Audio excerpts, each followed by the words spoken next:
Келер жылы Атырау облысында ақылды бағдаршам іске қосылады. Ол аймақ көлеміндегі жол-көлік оқиғаларының алдын алуға мүмкіндік береді. Абай облысында қыс мезгілі басталғалы, ауа райының қолайсыздығына байланысты 50-ге жуық дауылды ескерту жарияланды.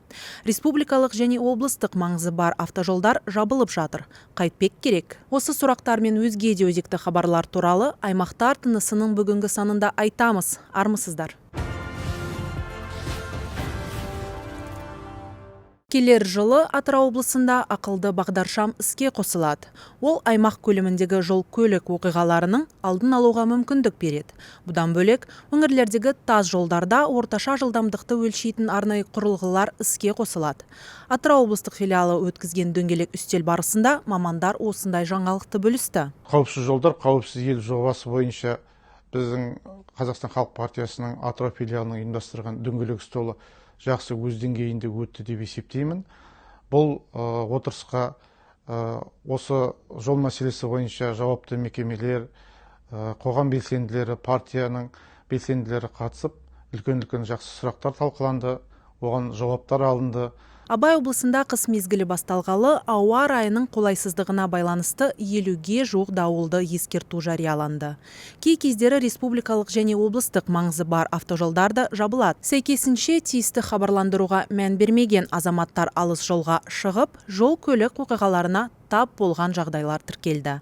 Қазақстан Халық партиясының Абай облыстық филиал өкілдері ұйымдастырған жиында қала көлеміндегі қозғалысты айтылды.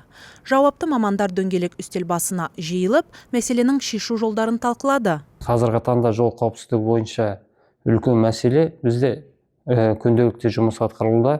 Полиция басқармасы күнделікті қазіргі таңда сергек және жол патрульдік полициялары күнделікті тығыз жұмыс жасайды қоғам мүшелерімен бірге. Жазаның қатандығы мен полицейлердің жүргізген шарасына қарамастан, Қызылорда облысында жол-көлік оқиғалары мен қаза тапқандардың саны едәуір артты. Мұны партияның аймақтағы филиалы өткізген дөңгелек үстелде тәртіп сақшылары мәлімдеді. Қауіпсіз жол, қауіпсіз ел жиынына жергілікті атқарушы орган өкілдері, полиция департаменті және белсенділер қатысты. Олар қайғылы жағдайды азайтып, статистиканы төмендетуге қатысты ой пікірлерін білдірді. Ал жауапты орган бұл бағыттағы көздеген жоспарымен бөлісті. Қызылорда облысының полиция департаменті уәкілетті орган ретінде алдын алу бағытында іс-шаралар атқаруда, яғни ішкі істер министрінің нұсқауына сәйкес. Одан да бөлек полиция департаменті бастығының бұйрығымен жедел профилактикалық іс-шаралар ұдайы өткізіп тұрады. Дегенмен осы жол-көлік оқиғаларына жол беру орын алу деректері толас тоқтар емес. Бұның басты себептерінің бірі осы көлік құралдарын басқару барысында жылдамдық арттыру деректеріне жол беру. Одан бөлек осы жолдың жүріс бөлігінің қарсы бағытына шығу үлкен жолдарда. Сонымен қатар осы қала ішінде ұялы телефондарды пайдалана отырып, көлік құралдарын тізгіндеу барысында осы жол-көлік оқиғаларына жол беріледі. Жүргізуші баяула. Осындай атаумен партиямыздың Атырау облыстық филиалы әлеуметтік науқан ұйымдастырды. Оған жергілікті полицейлер де атсалысты. Шара барысында көлік қозғалысы қарқынды аумақтарға мониторинг пен жүргізушілер арасында түсіндірме жұмыстары жүргізілді. Мамандар әсіресе білім беру ұйымдарының маңында жаяу жүргіншілер өткелі және қозғалысы мол трасса учаскелерін бақылап қайтты. Жүргізушілер мен Атырау қаласының тұрғындары мен қонақтарына ескертетіміз, жол қағидаларының Атырау қаласындағы жылдамдықты тыс асыратын жүргізушілерге, яғни жаяу жүргінші өткелінен өтер кезде жүргізушіге мұқият көріп, жолдың қағидасын сақтап, және жылдамдықты асырмай жүріңіздер.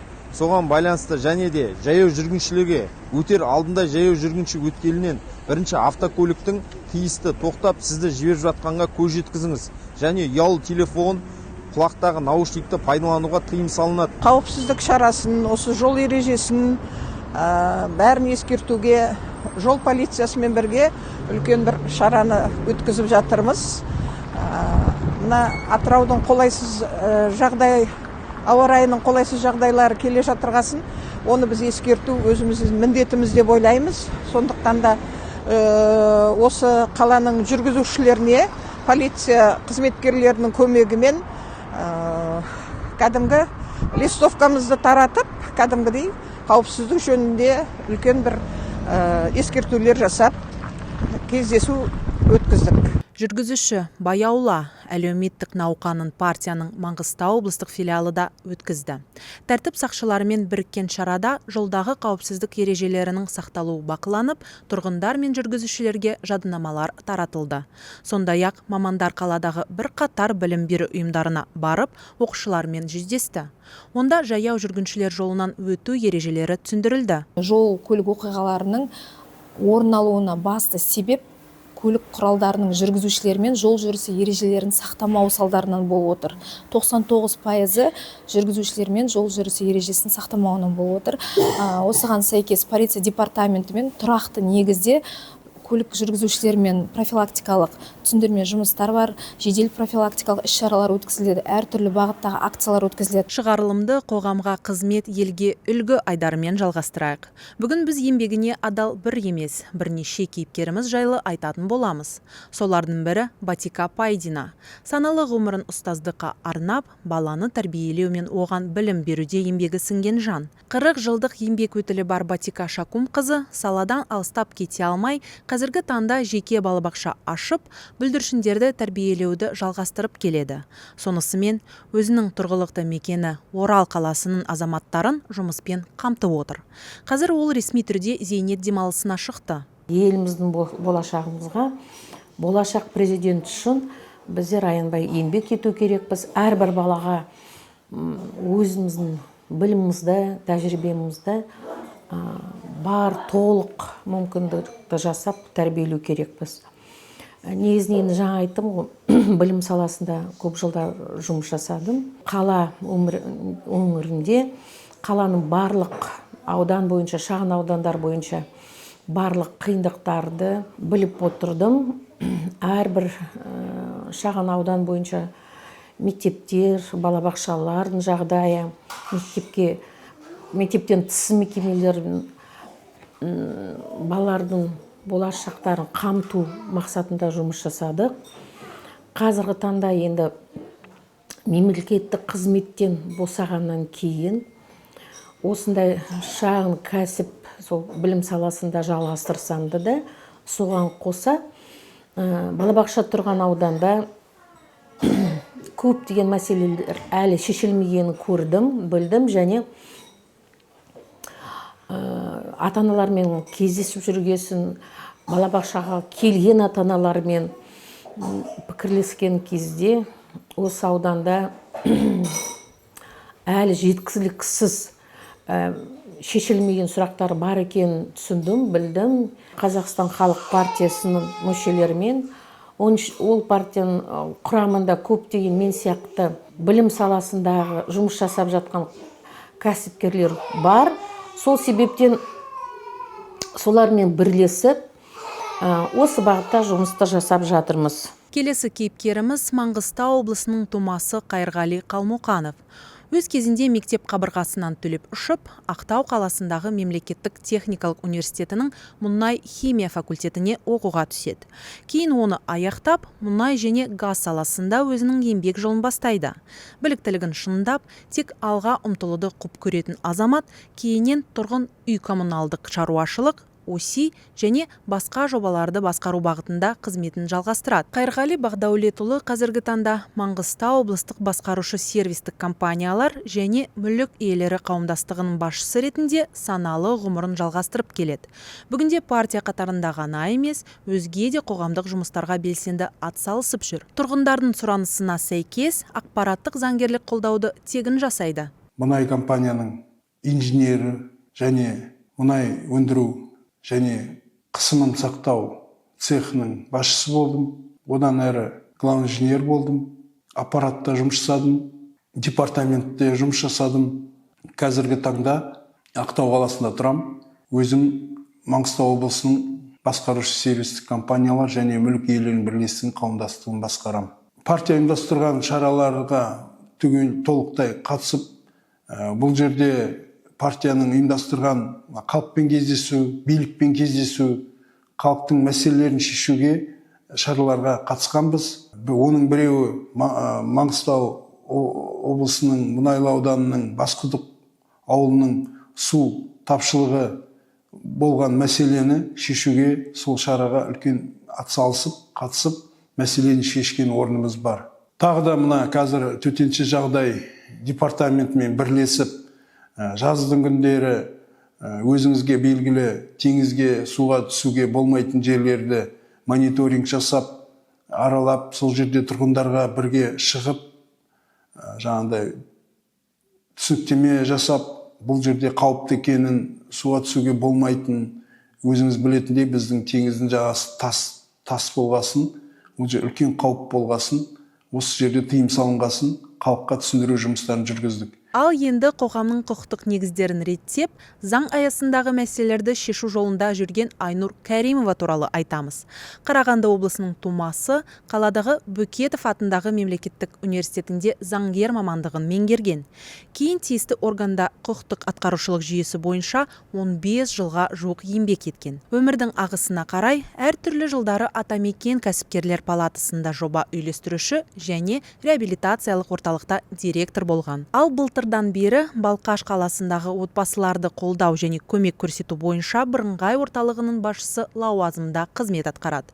Осылайша Айнұр Әбдіқасен қызы қазір шаһардағы қиын жағдайға түскен жанұяларға әлеуметтік, заңгерлік және психологиялық қолдау көрсетуде тер төгіп жүр. Сәтпаев қаласының тумасы болам. Жасым 43-те. Оның ішінде білімім жоғары, Қарағанды қаласының мемлекеттік заң факультетін бітірдім. 21 жыл еңбек өтілімім бар, оның ішінде 15 жылын мен ішкі істер бөлімінде қызмет атқардым. Қазіргі таңда мен зейнеткер болып табыламын. Жалпы бұл партияға келер алдында мен сараптама жасадым өзім үшін. Бақыладым, қарадым, қаншалықты бұл партияның бағдарламасы жұмысқа іске асарлықтай, елге қаншалықты пайдасы тиіп, оның ішінде нақты көмек алған адамдар қанша екенін, соның бәріне көзім жеткен соң, мен осы партияның құрамына кіруге шешім қабылдадым. Себебі бұл партияның нақты іс-әрекеті бар. Бағдарламасы өте аумақты, көлемді, ел экономикасына, халықтың мүддесін қорғайтындай, сондай бір үнін шығаратын, көмек қол ұшын бере алатын нақты партия екендігіне көзім жеткен соң, осындай шешім қабылдадым. Қазіргі таңда өкінбеймін, себебі 2 жыл аясында бірлесіп жұмыс жасап отырмыз. Нақты қай саладан болсын, партия мүшелері Балқаш қаласындағы филиалдың атсалысып, қол ұшын созып, әлеуметтік мәселелерін көтеріп, елдің жаңағы барынша қол ұшын созуға көмектеседі. Келесі кейіпкеріміз де отбасы мен жұмысын қатар алып жүрген Қызылорда облысының тумасы Насихат Смайыл. Колледжде тәрбие жұмысын ұйымдастыру, бакалавр деңгейінде әлеуметтік жұмыс, ал магистратура мінберінде тарих ғылымдарын меңгерген арудың еңбек өтілі де таңғаларлық. Себебі ол небәрі 31 жасында Моңғолия, Түркия, Қырғызстан, Өзбекстан, Ресей және Қытай елдерінде өзінің ғылыми зерттеуін жүргізген. Тіпті еңбек кітапшасында университет мұражайының меңгерушісі, Қозыбаев атындағы жоғары оқу орнында факультет деканының орынбасары, Серпін қолдау кеңсесінің басшысы секілді бірнеше басшылық лауазымда болған. Мұнымен қоймай, биыл Астанадағы Еуразия ұлттық университетіндегі халықаралық қатынастар факультетінде білімін шыңдауға бел буды. Қазір аймақтану мамандығының докторанты атанып отыр. Айтқандай, бірнеше жұмысты қатар алып жүруге қауқары бар Насихат Биқарысқызы Қазақстан Халық партиясының талдау бөлімінде сарапшы болып еңбек етеді. Білімім жоғары, ғылыми дәреже магистрмын, педагогика ғылымдарының магистрмын.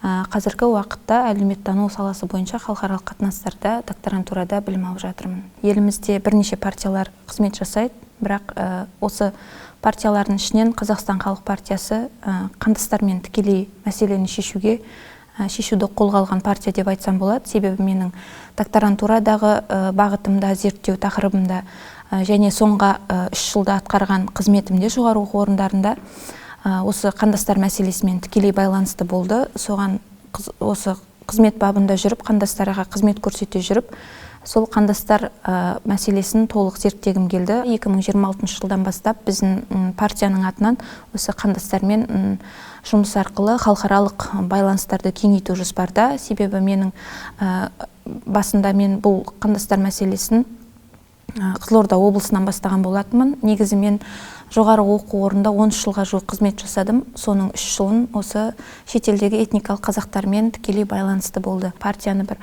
халықаралық деңгейге шығару үшін енді біз барып өзімізді Америкаға, Европаға дәлелдей алмаймыз ғой. Бірден барып бүкіл кішкентай қадамдар осындай көршілес тұрған шетелдерден басталсын деген ниетпен біз қазіргі уақытта осы өзіміздің ТМД болсын, Таяу Шығыс елдеріне қатысты және Орталық Азияға қатысты елдердегі партияларды зерттеп бастап жатырмыз. Мүмкін біз алдағы уақытта олармен байланыс орнатып, тәжірибе алмасу деген секілді нәрселерді жасауымыз мүмкін. Бірақ енді бұл қазіргі уақытта пысықталып жатқан жұмыстарымыздың бірі. Біздің енді тек халықаралық қарым-қатынасқа қандастармен ғана шектеліп қалуға болмайды. Енді біздің партияның мүмкіндігі өте көп. Саяси күш болғаннан кейін саяси партия, соның ішінде халықтың әлеуметтік мүддесін қорғайтын партия болғаннан кейін біз де өзіміздің мүмкіндігімізше барлық күшімізді салып, өзіміздің ауқымымызды кеңейту керекпіз.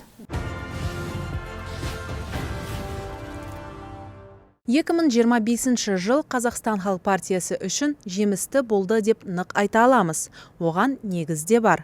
Халық пен биліктің арасына көпір салған мәжілістегі 5 депутатымыз заң шығару процесіне белсене араласты. Биыл фракция депутаттары 55 депутаттық сауал жолдап, 26 отырыс, 18 дөңгелек үстел мен 4 сараптамалық кездесу өткізді.